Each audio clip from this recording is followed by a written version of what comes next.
सारा अपने ऊपर इस लगे इल्ज़ाम की वजह से काफ़ी ज़्यादा परेशान है और उसको समझ नहीं आ रही कि दोबारा उसके साथ इस तरह से क्यों हुआ है। लेकिन अब देखेंगे कि दानियाल उसकी स्पोर्ट बनने वाला है और उसको कहने वाला है कि अब तुम्हें किसी की कोई परवाह नहीं, तुम्हें किसी से नहीं डरना है,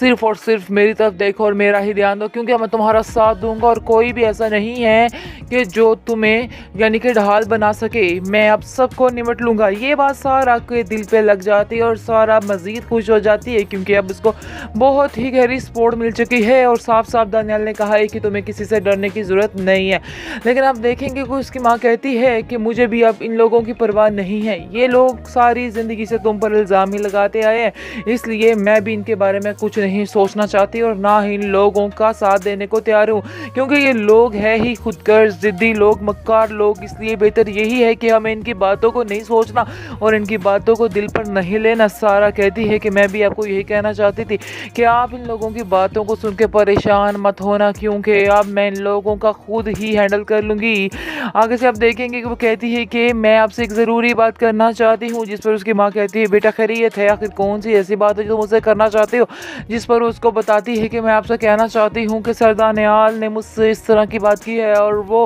मुझ में इंटरेस्टेड है, जिसकी वजह से आप देखें वो काफ़ी ज़्यादा खुश हो जाती है और कहती है कि बेटा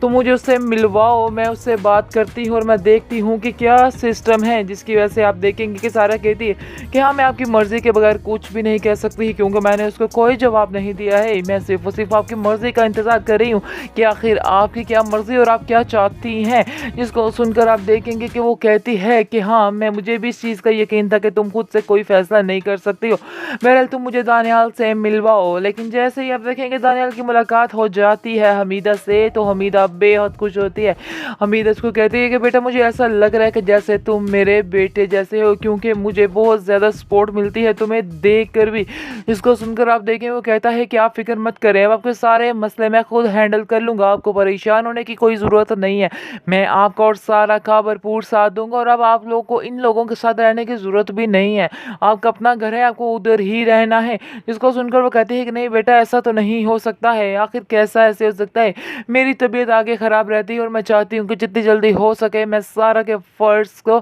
पूरा कर दूँ।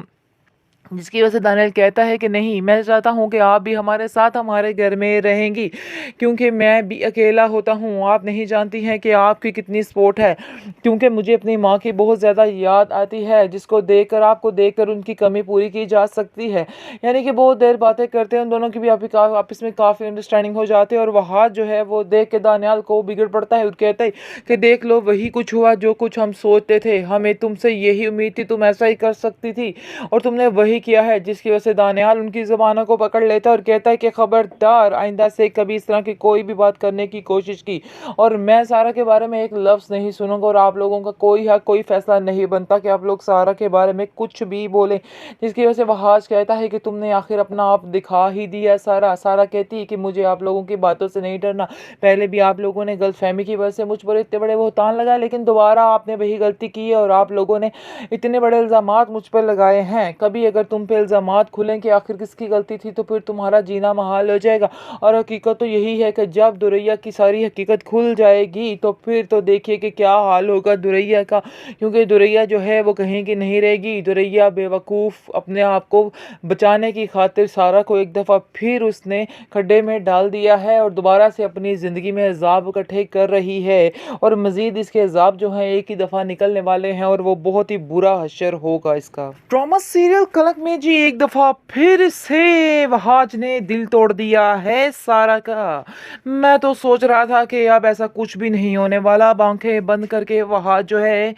अब सारा के ऊपर यकीन करेगा, लेकिन ऐसा बिल्कुल नहीं हुआ जी। फिर दोबारा से वही काम हुआ है और सारा भी खामोशी से वही तू मैं करती रह गई, लेकिन उसको ऐसा नहीं करना चाहिए था। खैर इससे पता चल रहा है कि ड्रामे की अभी काफ़ी एपिसोड्स बाकी हैं। खैर आप देखेंगे कि किस तरह से दुरैया दुरैया ने फंसा दिया है सारा को और अब जाकर सारा को अक्ल आई। और खैर ये भी ज़रूरी था कि सारा की आंखें खुल जाती, क्योंकि वो समझ रही थी कि ऐसा हो ही नहीं सकता है, कभी भी दुरैया उसको धोखा नहीं देगी। जो कुछ हुआ उसके माजी में हुआ, लेकिन अब वो ऐसा इसके साथ कुछ नहीं करने वाली। लेकिन ये उसकी गलतफहमी जो थी वो अब उसने पूरे तरीके से ख़त्म कर दी और उसको समझ आ चुकी है कि जी दाल में कुछ काला है, बल्कि पूरी की पूरी दाल ही काली है। और होता भी कुछ इस तरह से ही है। नाज़रीन आप देख रहे हैं कि किस तरह से दुरैया अपने फ़ायदे के लिए लेकर गई है सारा को, लेकिन वहाँ जाकर जैसे ही वहाज ने उसका पीछा किया है तो उसको पता चल गया है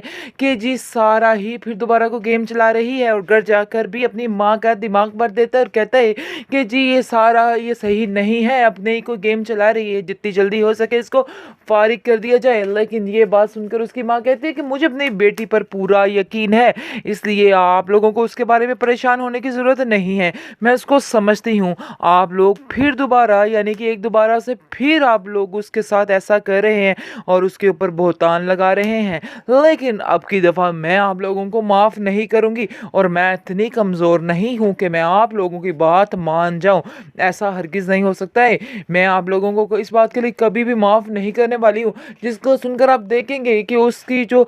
शहाना है वो कहती है कि पहले भी तुमने अपनी बेटी के ऐबों पे पर्दा डाला है, लेकिन अब ऐसा कुछ भी नहीं होने वाला है। जो कुछ भी है सामने है, इसलिए बेहतर यही है कि तुम अब खामोश रहो। अब हम जैसा जो इसके साथ करेंगे वैसा ही करते रहेंगे। लेकिन आप देखेंगे कि सारा इस चीज़ की इजाज़त किसी को नहीं देगी और कहेगी कि मैं किसी को इस बात की परमिशन नहीं देती कि कोई भी मेरे मामलात में दखल अंदाजी करे, क्योंकि ऐसा नहीं हो सकता है। मैं अपनी ज़िंदगी को अपनी मर्ज़ी के मुताबिक जीना चाहती हूँ और कोई भी ये हक नहीं रखता है कि मेरे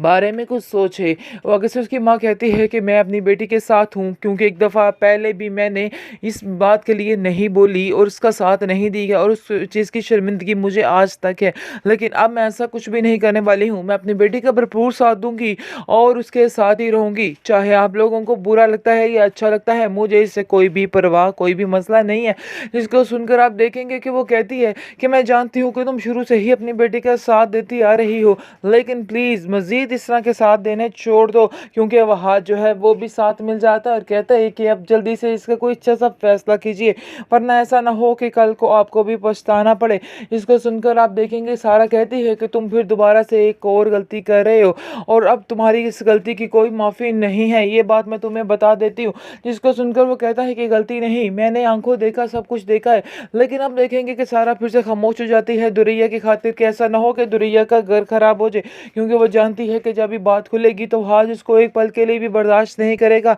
और कभी भी उसके साथ नहीं रह सकेगा। इसलिए आप देखेंगे कि सारा जो है इसलिए खामोश हो जाती है कि ऐसा ना हो कि उसकी बहन का घर खराब हो जाए। लेकिन दुरैया को ये बात समझ नहीं आ रही और दुरैया अपना बदला लेने पर तुली हुई है और उसकी ज़िंदगी जीरन करने पर तुली हुई है। लेकिन जी आप देखेंगे एंड इनका बहुत बुरा है, क्योंकि अब हाज को इस कदर सज़ा मिलनी है कि जो कुछ उसने सारा के साथ किया है, दोबारा से उसके साथ धोखा किया है, इसकी सज़ा तो उसको मिलकर ही रहनी है और बहुत ही भयानक सज़ा मिलकर रहनी है।